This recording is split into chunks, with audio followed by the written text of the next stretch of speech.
একদিকে চন্দনযাত্রা, অন্যদিকে দীঘায় জগন্নাথ মন্দিরের শুভ উদ্বোধন। এই দুই উপলক্ষে আজ সকালবেলা শান্তিপুর শ্যামচাঁদ মন্দির থেকে একটি প্রভাত ফেরির আয়োজন করা হলো, যেখানে জগন্নাথ, সুভদ্রা এবং বলরামকে নিয়ে পরিক্রমা করবে রাস্তা। শান্তিপুর শ্যামচাঁদ মন্দির থেকে শুরু করে মদনমোহন মন্দির পর্যন্ত যাবে এই পরিক্রমা। মূলত জগন্নাথ দেবের নাম প্রদর্শন করে যাতে দেশবাসীর শান্তি হয়, সেই শান্তির বার্তা নিয়েই আজকের এই পরিক্রমা। সাত সকালে শান্তিপুর যেন এক টুকরো বৃন্দাবন। জগন্নাথ দেবের চন্দন যাত্রা এবং দীঘার জগন্নাথ মন্দির উদ্বোধন উপলক্ষে মেতে উঠল গোটা শান্তিপুর। যেদিন জগন্নাথ দেবের চন্দন যাত্রা আর যেদিন দীঘায় জগন্নাথ মন্দিরের শুভ উদ্বোধন, আর সেই দিনে মহাপ্রভুর জেলা মেতে উঠবে না তাই কখনো হয়? তাই এদিন সূর্য ওঠার আগেই জগন্নাথ দেবের চন্দন যাত্রা এবং জগন্নাথ মন্দির উদ্বোধন উপলক্ষে শান্তিপুরে এক প্রভাত ফেরির আয়োজন করা হয়। বলরাম, সুভদ্রা এবং জগন্নাথ দেবকে সঙ্গে নিয়ে পথে হাঁটলেন শান্তিপুরের কয়েকশো ভক্তরা। উপস্থিত ছিলেন শান্তিপুর পৌরসভার chairman Subrata Ghosh, vice chairman সহ একাধিক ভক্তরা। মূলত শ্যামচাঁদ মন্দির থেকে শুরু হয় এই প্রভাত ফেরি অনুষ্ঠান। শান্তিপুরের মদনমোহন মন্দিরে গিয়ে সমাপ্ত হয় এই প্রভাত ফেরি অনুষ্ঠান। এই প্রভাত ফেরিতে মহিলারা কয়েকশো প্রদীপের ডালি নিয়ে রাস্তায় বের হন। সঙ্গে চলে মহাপ্রভুর ঢোল করতাল নিয়ে নাম সংকীর্তন। সাত সকালে মহাপ্রভুর নামে মেতে উঠল গোটা শান্তিপুর। এ বিষয়ে শ্যামচাঁদ মন্দিরের দায়িত্বপ্রাপ্ত অলোক দাস এবং চেয়ারম্যান বলেন, আজ অক্ষয় তৃতীয়া, সেই সঙ্গে চন্দন যাত্রা উপলক্ষে বিশেষ দিন। বিশেষ করে আজ দীঘায় জগন্নাথ মন্দিরের শুভ উদ্বোধন হচ্ছে, তাই আমরা মহাপ্রভুর জেলার মানুষ কি করে বাড়িতে বসে থাকি, সেই কারণেই সকাল হতেই সারা বিশ্ববাসীর মঙ্গল কামনায় আমরা এই প্রভাত ফেরির আয়োজন করি। জগন্নাথ দেবের আশীর্বাদ নিয়ে শুরু হয় আমাদের এই প্রভাত ফেরির অনুষ্ঠান। পাশাপাশি তারা বলেন, আজকে একটি বিশেষ দিন। আজকের দিনেই চন্দন গায়ে দিয়ে জগন্নাথ দেবের সেবা দেওয়া হবে। স্বাভাবিকভাবেই যখন দীঘায় জগন্নাথ মন্দিরের শুভ সূচনা হবে, তার আগে মহাপ্রভুর নাম সংকীর্তন এবং জগন্নাথ দেবের বিগ্রহ নিয়ে মেতে উঠল গোটা শান্তিপুর।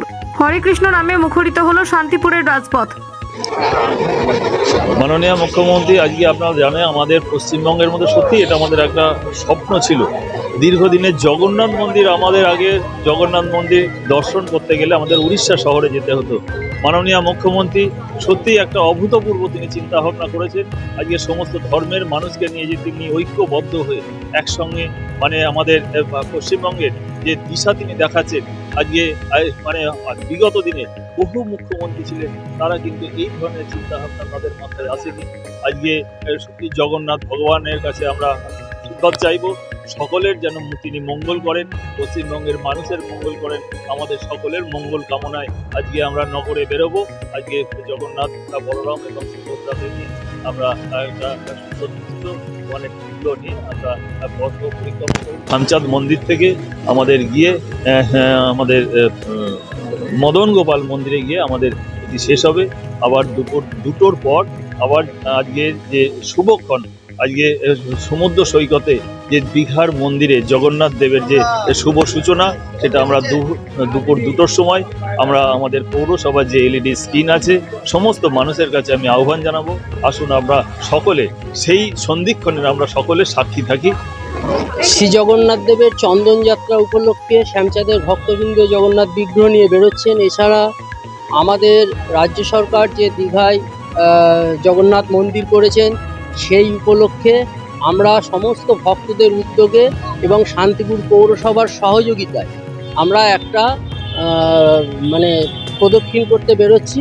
শ্রী ভগবান জগন্নাথ দেবের চিত্রপট সহ আমরা নিয়ে এই শ্যামচাঁদ মন্দির থেকে বেরোচ্ছি। চন্দন যাত্রা বলতে আজকে কি বিশেষ দিন? আজকে জগন্নাথের বিশেষ দিন। আজকে থেকে শ্রী ভগবানের চন্দন গায়ে চন্দন দিয়ে ঠাকুরের সেবা হবে। হ্যাঁ, আজকে চন্দন যাত্রা। সেই চন্দন যাত্রা উপলক্ষে রাধা শ্যামচাঁদ মন্দিরে প্রতি বছরই চন্দন যাত্রা হয়। তো সেই চন্দন যাত্রা উপলক্ষে এবার এর সঙ্গে পৌরসভার বা আপামর ভক্ত সাধারণকে সঙ্গে নিয়ে আমরা আজকে একটুখানি পরিক্রমায় বেরোচ্ছি। আজকে চন্দন যাত্রা, এই পুরীতে চন্দন পুকুর আছে একটা, সেই পুকুরে জগন্নাথ, শিব সবাই মিলে একটা নৌকায় করে ঘুরবে, চন্দন মাখানো হবে, পরিক্রমা হবে পুরীতে। এবার দীঘায় আজ ওই পুরীর জগন্নাথ মন্দির উদ্বোধন, সেই উপলক্ষে একটা সবাই মিলে এই পরিক্রমা করা হবে। আজকের দিন থেকে চন্দন যাত্রা হয়। চন্দন যাত্রা কেন হয় আজকের দিনটায়? চন্দন যাত্রা কেন হয়, চন্দন যাত্রা কেন হয় এটা অনেক পুরনো, কিন্তু সমস্যা হচ্ছে অনেক কথা তো, এই যে মাধবেন্দ্রপুরী আছে যে, মাধবেন্দ্রপুরী আপনার ওই